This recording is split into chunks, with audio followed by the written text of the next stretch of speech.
तो एक संक्षिप्त परिचय देख लो मीराबाई का। मीराबाई का जन्म कुल मिलाकर ये कृष्ण की आराधिका है ना, कृष्ण की ये उपासिका है, ठीक, यानी कृष्ण भक्ति परंपरा में ये आती हैं। तो इनका जन्म 1498 सन 1498 ईस्वी के लगभग हुआ था। कहाँ हुआ था? राजस्थान में मेड़ता के पास चोकड़ी नामक ग्राम में हुआ था ना। राजस्थान में मेड़ता के पास चोकड़ी नामक ग्राम में हुआ था। इनके पिता का नाम रत्न सिंह था। इनके पिता का नाम क्या था? रत्न सिंह। और रत्न सिंह जो है जोधपुर संस्थापक राव जोधा के, जोधपुर के संस्थापक राव जोधा के प्रपौत्री ना, प्रपौत्री थी। बचपन में उनकी माता का निधन हो गया था, अर्थात इनकी माँ गुजर गई थी। और इनके पितामह ने पिता के पिता राव दूधा जी के पास रहती थी, क्योंकि माता जी का निधन हो गया तो अपने पितामह दूधा जी के पास रहती थी। प्रारंभिक शिक्षा भी उन्होंने, इनकी जो प्रारंभिक शिक्षा थी उन्होंने दूधा जी के पास रहकर ही प्राप्त किया। ये एक धार्मिक संस्कारों वाली महिला थी, क्योंकि धार्मिक संस्कार एवं उदारता के संस्कार इनको बचपन से ही पड़ गए थे। जिस परिवार से आती थी वहाँ पे धार्मिकता और उदारता का पालन किया जाता था। और ये बचपन से ही ये कृष्ण को अपना आराध्य मानती थी, ठीक ना। इनका जो विवाह है भोजराज के साथ हुआ था ना। भोजराज, कुछ दिनों के पश्चात भोजराज की मृत्यु हो जाती है, अर्थात इनके पति की मृत्यु हो जाती है, ठीक ना। लेकिन ये कृष्ण को ही अपना इष्ट मानती हैं और कृष्ण की भक्ति करती हैं। द्वारका में इनका निधन, अर्थात मीराबाई का जो निधन 1546 ईस्वी के आसपास माना जाता है। अर्थात कुल ये कितने वर्ष तक जीवित रहीं? 48 ना, 48 वर्षों तक जीवित रहीं। ये कृष्ण की भक्ति में जो कीर्तन गीत आदि रचना करती थी, तो इनके गीतों में संगीतात्मकता का पुट आ गया, क्योंकि ये श्री कृष्ण की प्रतिमा के सामने नृत्य भी करती थी, लोकलाज को त्याग करके। और इनके जो भक्तिमय जो गीत थे वही उनकी रचना बन गए ना, वही उनकी रचनाएं बन गए। उनकी रचनाओं के नाम, कुछ का नाम बता देता हूँ। नरसिंह जी का मायरा, हाँ, गीत गोविंद, राग सोरठ के पद, गीत गोविंद की टीका, ठीक है। और एक है मीराबाई की मल्हार ना, राग विहार, और इसके अलावा कुछ फुटकर पद ना, फुटकर पद। गरबा गीत भी इनकी रचना है, गरबा गीत। अगर देखा जाए तो इनके काव्य में ब्रज भाषा का प्रमुखता से प्रयोग हुआ है, जिसमें राजस्थानी का पुट भी आ गया, अर्थात उसमें राजस्थानी का प्रभाव है, ठीक ना। तो इनकी कविता जो आपके पाठ में लगी है आपकी पुस्तक में, उसका शीर्षक है पदावली, ठीक ना। तो हम लोग पदावली का अध्ययन, उसकी व्याख्या विश्लेषण पढ़ेंगे।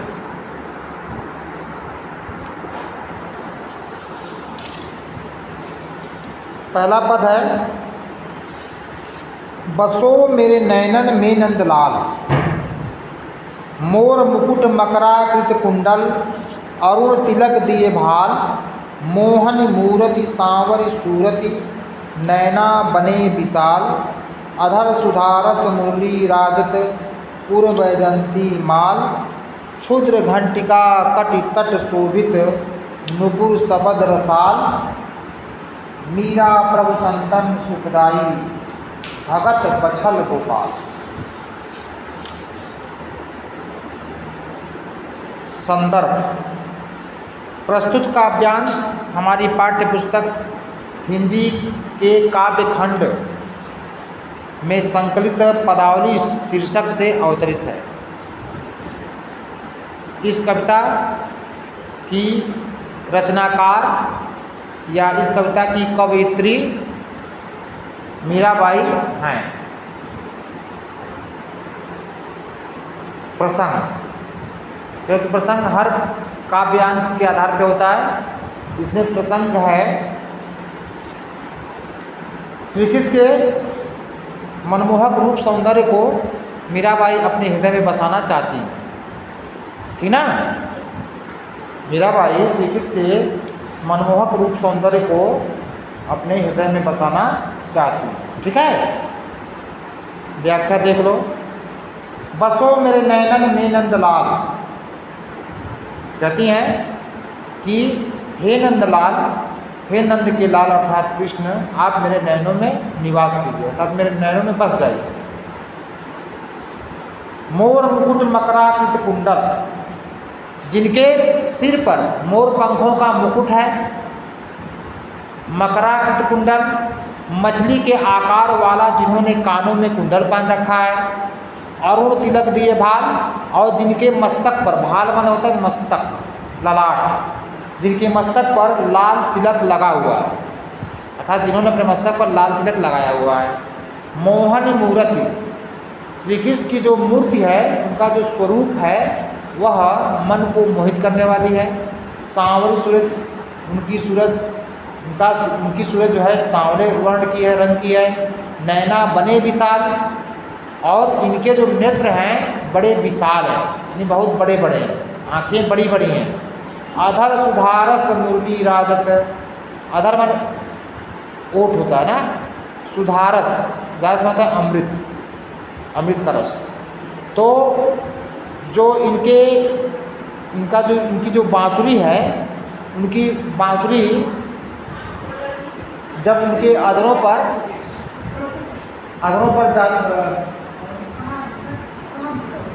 जब इनकी बांसुरी अधरों पर जाती है, यानी अधरों पर जब ये धारण करते हैं बांसुरी को, अपने मुरली को, तब उस बांसुरी से अमृत रस की वर्षा होने लगती है ना, और उनके होठों का सौंदर्य बढ़ जाता है, अर्थात उनका रूप सौंदर्य बढ़ जाता है।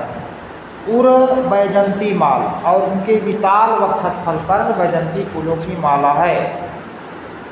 क्षुद्र घंटिका कटि तट शोभित, उनके कमर में, कमर के किनारे एक छोटी सी घंटिका बंधी है, अर्थात घंटी बंधी है, जो अत्यंत सुशोभित होती है। नूपुर सबत रसाल ना, उनके पैरों में नूपुर हैं, घुंघरू हैं, और उन घुंघरुओं से रसीली ध्वनि निकलती है ना, रसीली ध्वनि निकलती है। वैसे यहाँ रसाल है, रसाल आम का पर्यायवाची भी होता है ना, लेकिन यहाँ पे रसीली ध्वनि से मतलब है, रसीले शब्द निकलते हैं। किससे निकलते हैं? उनके घुंघरुओं से ना। जब वे चलते हैं तो उनके घुंघरू आपस में जब टकराते हैं तो उनसे एक रसीली ध्वनि निकलती है। मीरा प्रभु संतन सुखदाई भगत बचल गोपाल, मीरा बाई कहती हैं कि हमारे प्रभु जो श्री कृष्ण हैं वह संतों को, अपने भक्तों को सुख देने वाले हैं। भगत बछल गोपाल, और ग्वाल बालों के प्रति वत्सलता का भाव रखते हैं, अर्थात वे भक्त वत्सल हैं। गोपाल अर्थात ग्वाल बालों की रक्षा करने का इनका नाम गोपाल भी है। तो ये श्री गोपाल अर्थात कृष्ण भक्त वत्सल हैं, भक्तों के प्रति स्नेह करने वाले हैं, अपने सेवकों के प्रति स्नेह करने वाले हैं। ठीक है, तो भाषा क्या है? ब्रज भाषा। ठीक है, और छंद क्या है? गेय पद। ठीक है, शैली क्या है? मुक्तक। रस कौन सा है? भक्ति रस, शांत रस। ठीक है, और गुण कौन सा है? प्रसाद गुण, माधुर्य गुण। और शक्ति, शब्द शक्ति कौन सी है? अभिधा शब्द शक्ति। ठीक ना। और कौन छूट रहा है? अलंकार छूट रहा है ना। तो अलंकार तो इसमें मोर मुकुट अनुप्रास अलंकार है ना। मकरा की मछली के आकार वाली कुंडल ना, तो इसमें मछली के आकार जैसे के समान कुंडल, अर्थात इसमें उपमा अलंकार आ गया। नेक्स्ट है पायो जी मैं तो राम रतन धन पायो, वस्तु अमूलक दी मेरे सतगुरु, कृपा कर अपनायो, जन्म जन्म की पूंजी पाई, जग में सभी खुआयो, खर्चय नहीं कोई चोर न लेवय, दिन दिन बढ़त सवायो, सत की नाव केवटिया सतगुरु, भव सागर तर आयो, मीरा के प्रभु गिरधर नागर, हरख हरख जस गायो, हरख हरख जस गायो।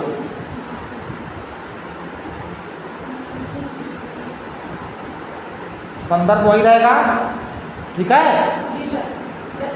प्रसंग इसमें थोड़ा सा मतलब देख लेते हैं प्रसंग क्या है। पायो जी मैं तो राम रतन धन पायो, अर्थात इसमें मीराबाई कृष्ण की भक्ति रूपी धन को प्राप्त करके अत्यंत प्रसन्न हो रही है ना।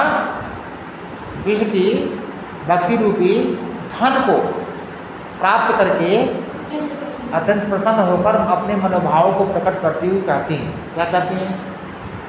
पायो जी मैं तो राम रतन धन पायो, रूपक अलंकार है इसमें, राम रत्न रूपी धन। हाँ, तो कहती है पायो जी मैं तो राम रतन धन पायो, मैंने तो राम रत्न रूपी धन प्राप्त कर लिया है, खजाना प्राप्त कर लिया है। मैंने कृष्ण की भक्ति रूपी धन को, रत्न को प्राप्त कर लिया है। वस्तु अमूलक दी मेरे सतगुरु, ना मेरे जो सतगुरु हैं उन्होंने मुझे ये अनमोल वस्तु प्रदान किया है। कृपा कर अपनायो, जब उन्होंने मुझ पर कृपा की तभी उन्होंने मुझे अपनाया, अर्थात सतगुरु ने मुझे अपनाया, तब जाकर ये मुझे अनमोल वस्तु प्राप्त हुई है, कृष्ण की भक्ति रूपी वस्तु, राम रत्न रूपी धन। जन्म जन्म की पूंजी पाई, यहाँ भी पुनरुक्ति प्रकाश अलंकार है ना। जब एक ही शब्द दो बार आता है, दोनों के अर्थ में कोई भिन्नता न हो ना, तो वहाँ पर पुनरुक्ति प्रकाश होता है। लेकिन अगर दोनों के अर्थों में भिन्नता होगी तो वहाँ पे क्या अलंकार हो जाएगा? यमक हो जाएगा। यमक में और पुनरुक्ति प्रकाश में अंतर ही रहता है। यहाँ पे शब्दों की आवृत्ति तो होती है पुनरुक्ति प्रकाश में, लेकिन शब्द के अर्थ में कोई परिवर्तन नहीं होता है। लेकिन कनक ये यमक अलंकार के अंतर्गत शब्दों की आवृत्ति तो होती है, लेकिन शब्दों के अर्थ अलग अलग, जैसे कनक करकते सौ गुण, ठीक है, तूने पढ़ चुके ना पिछली कक्षाओं में। तो जन्म जन्म की पूंजी पाई, मैंने यह जो राम रत्न रूपी जो धन प्राप्त किया है, मैं मेरे जन्म जन्मों के कर्मों की पूंजी है, मेरे जन्म जन्मों की पूंजी है ये। जग में सभी खुआए, अर्थात उस जन्म जन्म की पूंजी को मैंने बचा कर रखा है और उसके सापेक्ष मैंने संसार में अपना सब कुछ खो दिया। लेकिन ये ईश्वर की भक्ति रूपी जो धन है इसको मैंने बचा के रखा। खर्चे नहीं चोर न लेवै, यह एक ऐसा अनमोल धन है, एक ऐसा अद्भुत धन है कि यह जितना ही खर्च करो खर्च ही नहीं होता, कम ही नहीं होता है। और यह एक ऐसा धन है जिसको चोर भी नहीं चुरा सकता। उल्टे क्या होता है? दिन दिन बढ़त सवाया, उल्टे ये दिनों दिन प्रतिदिन सवाया बढ़ता रहता है, उसमें वृद्धि होती रहती है ना। सत्य की नाव केवटिया सतगुरु, सत्य की नाव कहते हैं कि मैं जिस नाव पर सवार हूँ वह सत्य की नाव है, सत्य रूपी नाव है। और उसके जो खेवनहार हैं, मेरे नाव के जो खेवनहार है अर्थात चलाने वाले, पार ले जाने वाले, वो मेरे सतगुरु हैं। और उस नाव पर बैठकर और खेवनहार सतगुरु के माध्यम से मैंने भव सागर तर आयो, यहाँ भी रूपक अलंकार है, संसार रूपी सागर को मैंने पार कर लिया ना। यानी कि मैं सत्य की नाव पर सवार हूँ, उस नाव को खेवनहार खेने वाले, पार ले जाने वाले मेरे सतगुरु हैं। और ऐसी स्थिति में मैंने संसार, भव माने संसार होता है, ठीक है, भव माने संसार, ठीक है, तो मैंने संसार रूपी सागर को पार कर लिया। मीरा के प्रभु गिरधर नागर, नागर मतलब चतुर, अब गिरधर में होता है गिर को धारण करने वाले। मीराबाई कहती हैं कि हमारे प्रभु गिर को अर्थात गोवर्धन पर्वत को धारण करने वाले श्रेष्ठ हैं, चतुर हैं ना। हरख हरख जस गाए, इसीलिए मैं हर्षित होकर, यहाँ भी गुरुमुक्ति प्रकाश अलंकार है ना, इसलिए मैं हर्षित मन से, हर्षित भाव से, हर्षित मन से, हर्षित हृदय से मैं उनके यश का गान करती हूँ, मैं उनका कीर्तन करती हूँ, ठीक ना। तो अलंकार तो मैंने बता दिया, रूपक अलंकार है, मुक्ति प्रकाश अलंकार है। छंद क्या है, गेय पद शैली क्या है, मुक्त भाषा क्या है, ब्रज, ठीक है। प्रसाद गुण, माधुर्य गुण ना, सब शक्ति अभिधा, और रस क्या है, भक्ति रस, शांत रस, ठीक है। और कुछ छूट रहा है, सब तो हो गया। अलंकार बता दिए, पहले बताते जा रहे थे, रूपक अलंकार है, मुक्ति प्रकाश अलंकार है, अनुप्रास अलंकार है, वो तो पहले बता दिए। नेक्स्ट अगली कविता है, मायरी मैं तो लियो गोविंदो मोल, कोई कहे छाने, कोई कहे चुपके, लियो री बजंता ढोल, कोई कहे मुहसों मुहगों, कोई कहे सुहगों, लियो री तराजू तोल, कोई कहे कारो, कोई कहे गोरो, लियो री आख, लियो री, लियो री अमोलक मोल, अमोलक लिखा है, थोड़ा सा डॉट्स मिटा हुआ था। लियो री अमोलक मोल, याही कु सब जानत है, याही कु सब जानत है, लियो री आँखी खोल, मीरा को प्रभु दर्शन दीनो, मीरा को प्रभु दर्शन दीन्यो, पूरब जन्म कौ कौल ना, पूरब जन्म को कौल।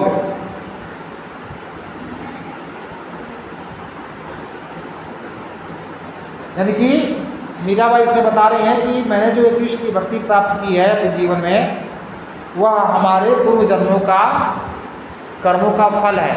अर्थात मायरी मैं तो लियो गोविंदो मोल, ऐ माँ या ऐ माई, मैंने तो गोविंद को मोल लिया है, मैंने तो श्री कृष्ण को खरीद लिया है ना, मैंने सौदा कर लिया है कृष्ण का। कोई कहे छाने, कोई कहता है मेरे इस मतलब मेरा जो कार्य है, मैंने जो किया है उस पर कोई कहता है कि मैंने छाने अर्थात मैंने छिप के लिया है। कोई कहे चुपके, कोई कहता है मैंने चुपके से लिया है, छिप छिपा के लिया है। लेकिन मैं कहती हूँ कि लियो रे बजंता ढोल, मैंने ढोल बजाकर सारे संसार को बताकर मैंने ये सौदा किया। कोई कहे मुहगो, कोई कहता है महंगा सौदा है, कोई कहे सुहगो, कोई कहता है सस्ता सौदा है, लेकिन लियो री तराजू तौल, लेकिन मैंने अच्छी तरह से जांच पड़ताल करके, सोच विचार करके, तराजू पर तौल करके मैंने सौदा किया है, अपनी पूरी हानि लाभ जान करके सौदा किया है। कोई कहे कारो, कोई कहता है कि यह काला सौदा है, कोई कहता है ये गोरा सौदा है, अर्थात कोई कहता है वो कृष्ण काले हैं, कृष्ण की भक्ति काली है, कृष्ण काले हैं, कोई कहता है कृष्ण गोरा है। लियो री अमोलक मोल, लेकिन मैंने जाना है कि मेरा ये जो सौदा है वो अनमोल है, इसका कोई मोल नहीं है ना। याही को सब जानत है, जिसको सारा संसार जानता है ना। लियो री आँखी खोल, मैंने आँखें खोल करके लिया है, उचित अनुचित का भेद करके लिया है ना, लाभ हानि जान करके लिया है। मीरा तू प्रभु दर्शन दिन्यो, मीराबाई कहते हैं कि हमारे प्रभु ने मुझे दर्शन दिया है, अपना साक्षात्कार कराया। यह मेरे पूर्व जन्मों के कर्मों का फल है। और श्री कृष्ण ने मुझे पहले पूर्व जन्म में वचन दिया था। कौल, कौल माने वचन भी होता है, हाँ, और पूर्ण भी हो सकता है, ठीक है ना। ये मेरे पूर्व जन्मों के कर्मों का फल है, पुण्यों का फल है। और श्री कृष्ण ने हमें पहले वचन दिया था दर्शन देने का, इसलिए हमारे प्रभु ने मुझे दर्शन दिया है, मुझे साक्षात्कार कराया अपना, ठीक ना। तो इसमें राजस्थानी का थोड़ा सा प्रभाव है, ब्रज भाषा है, भाषा और शैली मुक्तक है, छंद गेय पद है, और शांत रस, भक्ति रस, और रस तो बता ही दिए, अलंकार, माई मय म की आवृत्ति आ रही है तो अनुप्रास अलंकार हो गया। तो मुक्ति प्रकाश इसमें तो आया नहीं था, ठीक है। तो ये आपका रहा गुण प्रसाद और शक्ति अभिदान, ठीक ना। यस। नेक्स्ट है मीरा तू प्रभु, तो हो गया, ठीक है। नेक्स्ट है मैं तो सांवरे के रंग राची, मैं तो सांवरे के रंग राची, साज सिंगार बांध पग घुघरू, लोक लाज तज नाची, गई कुमति लई साधु की संगति, भगत रूप भई साची, गाय गाय हरि के गुण निस दिन, काल ब्याल सु बाची, उड़ बिन सब जग खारो लागत, उड़ बिन सब जग खारो लागत, डर नहीं, डर नहीं, और बात सब कांची, मीरा प्रभु गिरधर लाल सु, मीरा प्रभु गिरधर लाल सु, भगत रसीली जांची, भगत रसीली जांची, ये चौथा पद है ना। मीराबाई अपने श्री कृष्ण भक्ति संबंधी मनोभावों को प्रकट करते हुए कहती हैं, मैं तो सांवरे के रंग राची, मैं तो सांवले अर्थात कृष्ण के भक्ति के रंग में रंग गई हूँ, साथ उसी के रंग में रची बसी हूँ, उसकी भक्ति में मैं रच गई हूँ, बस गई हूँ। साज सिंगार बांध पग घुघरू, मैंने अपना श्रृंगार करके और पैरों में घुंघरू बांध करके, लोक लाज अर्थात सांसारिक मर्यादाओं को, सांसारिक लज्जा को त्याग करके मैंने नृत्य किया है ना। मैं श्री कृष्ण की भक्ति में नृत्य करती हूँ। कई कुमत लई साधु की संगति, जब मैंने साधुओं सज्जनों की, संतों की संगति प्राप्त की तो मेरे हृदय का अज्ञान, मेरी कुमति वह सब विगत हो गया था, चली गई, समाप्त हो गई कुमति। भगति रूप भई साची, और इसलिए मेरी जो भक्ति है, भक्ति का जो रूप है, स्वरूप है, वह अत्यंत सच्चा है, अर्थात मेरा स्नेह, मेरी भक्ति, मेरी निष्ठा, मेरी श्रद्धा अटूट है ना। गाय गाय हरि के गुण निस्दिन, रात दिन श्री कृष्ण के गुणों का गान करते करते मैं काल ब्याल, यहाँ रूपक अलंकार है, काल ब्याल सु बाची, मैं काल अर्थात मृत्यु रूपी सांप के प्रभाव से मैं अपने आप को बचा सकी हूँ ना। मैं मृत्यु रूपी काल रूपी सर्प से अपने आप को बचा सकी हूँ। और ऐसा क्यों हुआ? श्री कृष्ण की भक्ति का मैंने गान किया है, उनके गुणों का गान किया है रातों दिन, इसलिए मैं काल के चंगुल से बच पाई। उड़ बिन सब जग खारो लागत, श्री कृष्ण के अतिरिक्त इस संसार में मुझे सब कुछ फीका लगता है, खारा लगता है। और बात सब काची, श्री कृष्ण की भक्ति के अलावा सारी बातें मुझे कच्ची प्रतीत होती है, मिथ्या मालूम पड़ती हैं, उसमें कोई रस नहीं है, नीरस मालूम पड़ती हैं।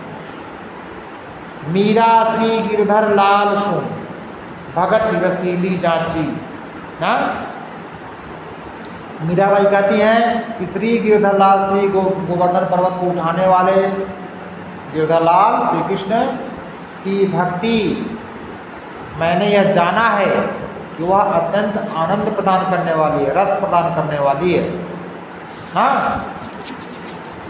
रूपक अलंकार, अनुप्रास अलंकार और सारा कुछ हो ही जाएगा। ठीक है, पूर्वत कर लोगे ना? हाँ, पूर्वत रहेगा। नेक्स्ट है, मेरे तो गिरधर गोपाल दूसरो नहीं कोई, दूसरो न कोई, जाके सिर मोर मुकुट मेरो पति सोई, तात मात भ्रात बंधु आपनो न कोई, छाड़ दई कुल की कानी कहा करी है कोई, संतन ढिंग बैठी बैठी, मुक्ति प्रकाश, संतन ढिंग बैठी बैठी लोक लाज खोई, असुवन जल सींच सींची, असुवन जल सींच सींची प्रेम बेल बोई। यहाँ भी रूपक अलंकार है। अब तो प्रेम बेल में रूपक अलंकार है। अब तो बेल फैल गई आनंद फल हुई, यहाँ भी रूपक अलंकार है। आनंद फल में यहाँ रूपकों की भरमार है ना। भगत देखी राजी हुई, जगत देखी रोई, अतासी मीरा लाल गिरधर तारो अब मोई। ठीक है, भक्ति संबंधी अपने मनोभावों को प्रकट करते हुए, श्री कृष्ण के प्रति अपनी अनन्य भक्ति को प्रकट करते हुए मीराबाई कहती हैं कि मेरे तो गिरधर गोपाल दूसरो नहीं कोई। कहते हैं कि हमारे संसार में जो अपना है वह गिरधर गोपाल अर्थात गोवर्धन पर्वत को धारण करने वाले, ग्वाल बालों की रक्षा करने वाले श्री कृष्ण ही हैं। हमारे संसार में दूसरा कोई नहीं है। तो पहचान बताती है कि जिसके सिर पर मोर पंखों का मुकुट है वही मेरा पति है। जिसके सिर पर मोर पंखों का मुकुट है वही मेरा पति है। तात पिता, मात माता, भ्रात भाई बंधु सगे संबंधी, मेरा इस संसार में अपना कोई नहीं है। जो भी है श्री कृष्ण ही मेरे तात मात भात भ्रात बंधु हैं। छाड़ दई कुल की कान, मैंने कुल की परिवार की मर्यादा को त्याग दिया है, परित्याग कर दिया है, छोड़ दिया है। छाड़ दई कुल की कान, मैंने पारिवारिक मर्यादा का परित्याग कर दिया है। कहा करी है कोई, मेरा कोई क्या अनिष्ट कर लेगा ना।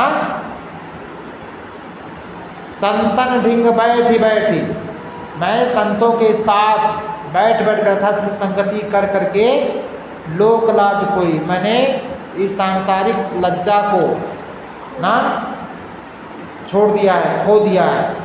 अर्थात मैं उसका फिक्र नहीं करती। असुवन जल सींच सींची, ठीक है, और आंसू रूपी जल से मैंने प्रेम रूपी बेल को बो कर सींचा है। कहने का मतलब है श्री कृष्ण की भक्ति में मैंने आंसुओं को बहाया है और श्री कृष्ण से मैंने प्रेम किया है, इसलिए आंसुओं के जल से उस श्री कृष्ण के प्रति प्रेम रूपी बेल को मैंने बोया है, उसको लगाया है। अब तो बेल फैल गई, अब वह प्रेम रूपी जो बेल है वह अब बड़ी हो विकसित हो गई, फैल गई है। और क्योंकि श्री कृष्ण की भक्ति में बहुत कष्ट पीड़ा उठानी पड़ती है, लेकिन बाद में आनंद ही आनंद होता है। तो प्रेम रूपी जो बेल विकसित हो गई है, जो फैल गई है, अब उस पर आनंद रूपी फल लग गए हैं। अर्थात अब मैं श्री कृष्ण की भक्ति में आनंद का फल प्राप्त कर रही हूँ।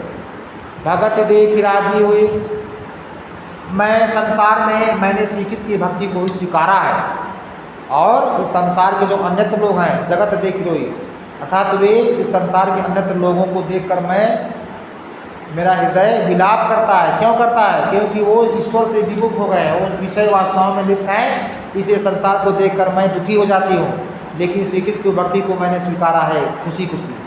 दासी मीरा लाल गिरधर, मीराबाई कहती है कि मैं गोवर्धन पर्वत को धारण करने वाले गिरधर लाल अर्थात कृष्ण की मैं दासी हूँ, सेविका हूँ। हे स्वामी तारो अब कोई, हे स्वामी आओ और मेरा उद्धार करो, मुझे तार दो ना, इस भावसागर से मुझे पार ले चलो। ये जो कविता है ये मीराबाई के सुधा सिंधु नामक पुस्तक से लिया गया है, उसी का एक अंश है। इसी के साथ पाठ समाप्त हुआ।